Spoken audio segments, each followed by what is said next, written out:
Welcome to Uma ಅಡುಗೆ ಮನೆ. ನಾನಿವತ್ತು ಮಾಡಿ ತೋರಿಸೋದು ರೆಸಿಪಿ ಯಾವುದು ಅಂತಂದರೆ ದಪ್ಪ ಆಗಿರೋ ಮೆಣಸಿನ್ಕಾಯಿ ಪಲ್ಯ, ಅಂದರೆ ಕ್ಯಾಪ್ಸಿಕಮ್ನ ಪಲ್ಯ, ದೊಣ್ಣೆ ಮೆಣಸಿನ್ಕಾಯಿ ಅಂತ ಕರಿತೀವಿ ಅಥವಾ ಡಬ್ಬು ಮಿರ್ಚಿ ಅಂತ ಹೇಳ್ತೀವಿ. ಇದನ್ನು ನಾನಿಲ್ಲಿ ಸಣ್ಣದಾಗಿ ಕಟ್ ಮಾಡಿ ಇಟ್ಕೊಂಡಿದ್ದೀನಿ. ಆಮೇಲೆ ಒಂದು ಈರುಳ್ಳಿ ತೊಗೊಂಡಿದ್ದೀನಿ, ಒಂದು ಟೊಮೆಟೊ ಕಟ್ ಮಾಡಿ ಇಟ್ಕೊಂಡಿದ್ದೀನಿ, ಸ್ವಲ್ಪ ಶೇಂಗಾನ ಪುಡಿ ಮಾಡಿ ಇಟ್ಕೊಂಡಿದ್ದೀನಿ, ಆಮೇಲೆ ಸ್ವಲ್ಪ ಉಪ್ಪು, ಅರಿಶಿನ, ಜೀರಿಗೆ. ಸೊ ಕಟ್ ಮಾಡಿ ಇಟ್ಕೊಂಡಿರೋಂಥ ಮೆಣಸಿನ್ಕಾಯಿನ ಒಂದು ಬಾಣಲಿಗೆ ಹಾಕ್ಕೊಂಡು ಸ್ವಲ್ಪ ಎಣ್ಣೆ ಹಾಕ್ಕೊಂಡು ಚೆನ್ನಾಗಿ ಹುರ್ಕೋಬೇಕು.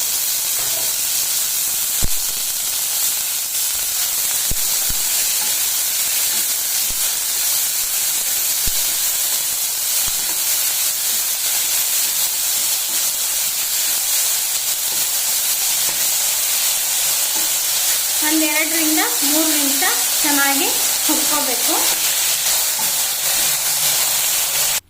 ಸೊ ಚೆನ್ನಾಗಿ ಹುರ್ಕೊಂಡಿದ್ದೀನಿ 1-2 ರಿಂದ 3 ನಿಮಿಷ. ಸೊ ಈಗ ಅದೇ ಬಾಣಲಿಗೆ ಎಣ್ಣೆ ಹಾಕೋತಿದ್ದೀನಿ.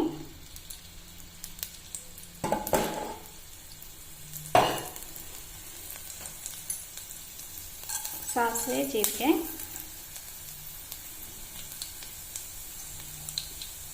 ಆಮೇಲೆ ಈರುಳ್ಳಿ.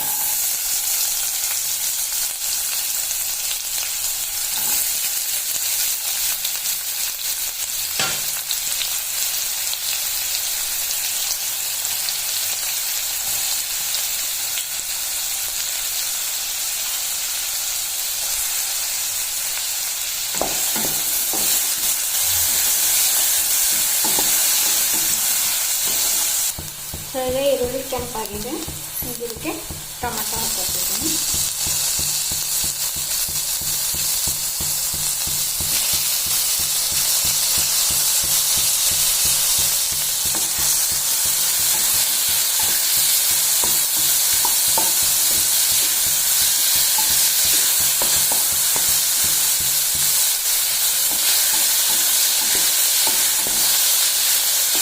ಒಂದು 2 ನಿಮಿಷ ಲೋ ಫ್ಲೇಮಲ್ಲಿ ಇಟ್ಕೊಂಡು ಚೆನ್ನಾಗಿ ಬೇಯಿಸ್ಕೋಬೇಕು.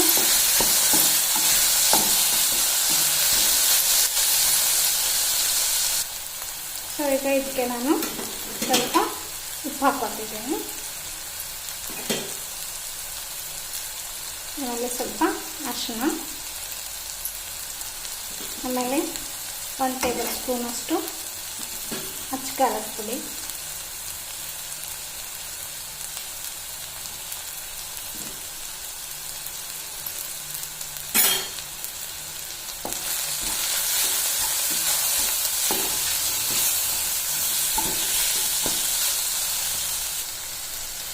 ಈಗ ಹುರ್ಕೊಂಡಿರುವಂಥ ಮೆಣಸಿನಕಾಯಿ ಹಾಕೋತಾ ಇದ್ದೀನಿ.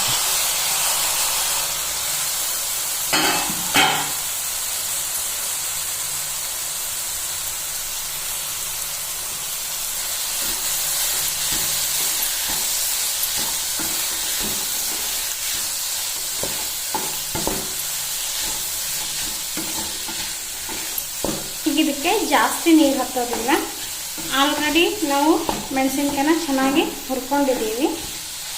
ಸುಮ್ಮನೆ ಒಂದು ಸ್ವಲ್ಪ ನೀರು ಹಾಕ್ಕೋಬೇಕು.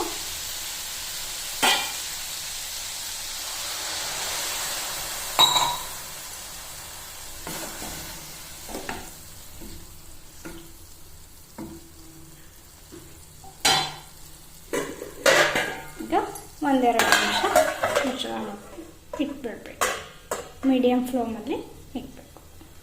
ಸೊ 2 ರಿಂದ 3 ನಿಮಿಷ ಆಗಿದೆ. ಸೊ ನೋಡಿ ಚೆನ್ನಾಗಿ ಬೆಂದಿದೆ. ಈಗ ಪಲ್ಯ ನೀರೆಲ್ಲ ಆಲ್ಮೋಸ್ಟ್ ಆಗಿದೆ ನೋಡಿ. ಈಗ ಇದಕ್ಕೆ ನಾವು ಪುಡಿ ಮಾಡಿ ಇಟ್ಕೊಂಡಿರೋಂಥ ಶೇಂಗಾ ಪೌಡರ್ನ ಹಾಕ್ತಾಯಿದ್ದೀನಿ.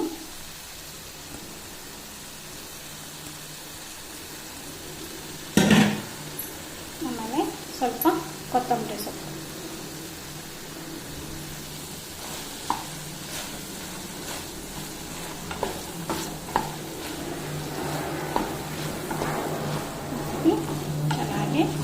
ಮಿಕ್ಸ್ ಮಾಡ್ಕೋಬೇಕು.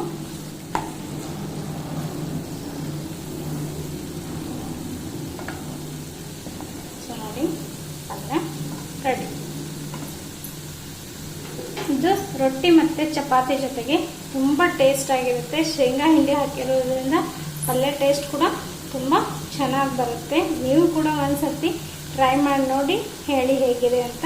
ನೀವಿನ್ನು ನಮ್ಮ ಚಾನಲ್ಗೆ ಹೊಸಬ್ರಾದರೆ ಲೈಕ್ ಮಾಡಿ, ಸಬ್ಸ್ಕ್ರೈಬ್ ಮಾಡಿ.